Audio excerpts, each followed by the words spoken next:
زۆر باسی پەروەردە و فێرکردن و خوێندن و قوتابیان و هەموو ئەو بابەتانە دەکەی. دەمێ بزانم پەیڕە و پرۆگرامی باخچەی منداڵانی بەڕێزتان چۆنە؟ وەڵام ئەم باخچەیە تەمەن باخچەی مناڵانێکی ناحکومیە، خۆ دەزانی حکومی و ناحکومیە. من لە 2007ەوە لە بەی پسپۆڕیەکەم ماستێرەکەم سایکۆلۆژیای مناڵ و هەرزەکانە دکتۆراکەشم پێوانی زیرەکی مناڵە حەزم کرد لە بوارەکەیە. یعنی ئێستا گەرچی هەمووی تقریبا 35 مناڵێکمان نییە، یعنی بەخوا ئەم بینایە خوا ئاگادارە سێ قاتە یەک فلسی نایەنەوە، خوا شاهیدە بەم مانگی ڕەمەزانە. بەڵام هەر بەردەوامم هەڵە مشکلە نییە، حەلاقە چەند عایلێ لەگەڵمانن، چەند مناڵی پەروەردەکەین. یعنی مەسەڵەن یەکێ لەوانم فێرێکم چووی تۆ دەستی دایک و باوکم ماچکە، مەسەڵەن فێری پاک و خاویانێک فێری وافیانەکەن کۆمەڵێ شت هەیە قیەم بە بەهایە. پرۆگرامەکانمان چییە؟ تەمەن هەندێک پرۆگرام ئێمە پرۆگرامەکانمان هی وەزارەتی پەروەردەیە، زانستمان هەیە، زمانی کوردی هەیە، بیرکاری هەیە، هونەر هەیە، وەرزش هەیە.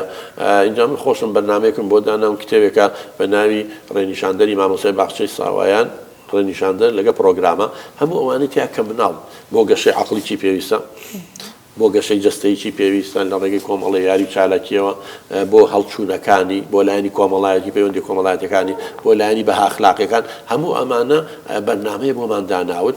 الحەمدولله ڕۆژانە تەمەن هەموو ئەگەر نەڵێم هەمویان زۆربەی زۆری مناڵەکان پێشەوەی بچنە مەکتەب کە ساڵێکە گەل بچن یا 2 ساڵێک هەمووی فێری خوێندن و نووسین هیچمان کردوون، یعنی قەڵەمەگرن. زۆر باش لەوانەیە زۆر جار منداڵ نازانێت قەڵەمی بگریتن، پۆلیۆ و دووشە یعنی ئەتوانن ناوی خۆیان بنووسن، زۆر شتێ بینووسن. ئەمە ئیسادەی لێکە کە چووە مەکتەب ئیسادەکەی چییە؟ یەکەم تووشی نامۆبوون نابێ، خۆی گونجێنێ لەگەڵیانە، چونکە ئێرە منهەج هەیە، لە مەکتەبیش منهەج هەیە، لێرە مامۆستا هەیە، لێوێ مامۆستا هەیە، لێرە زەبط و ڕەبت هەیە و یاسا و ڕێنمایی لێوێش هەیە. کەواتە فەرقی هەیە مناڵی لە باخچەوە چێ بۆ قوتابخانە کە خۆی گونجێنێ و ناگیریا و ترسی نیە و ناڵێ دایکم با لەگەڵ مابێ و یان ناڕۆمەوە. فەرقی هەیە لەگەڵ ئەوەی کە لە کۆڵانەوە ئەم 5 ساڵیش نەچێت ڕەنگە چێتە ناو مەکتەب یەکسەر فێریکەی لەسەر کورسی دانیشێ و گوێ لە مامۆستا بگرێ و نەزوڵێ قورسە. چکار پێویستی بە پلە پلە و بە تەدەڕوجێ. باشە دکتۆر، بەڕای تۆ قۆناغەکانی پەروەردەکردنی منداڵ چین و کەی دەست پێ دەکات؟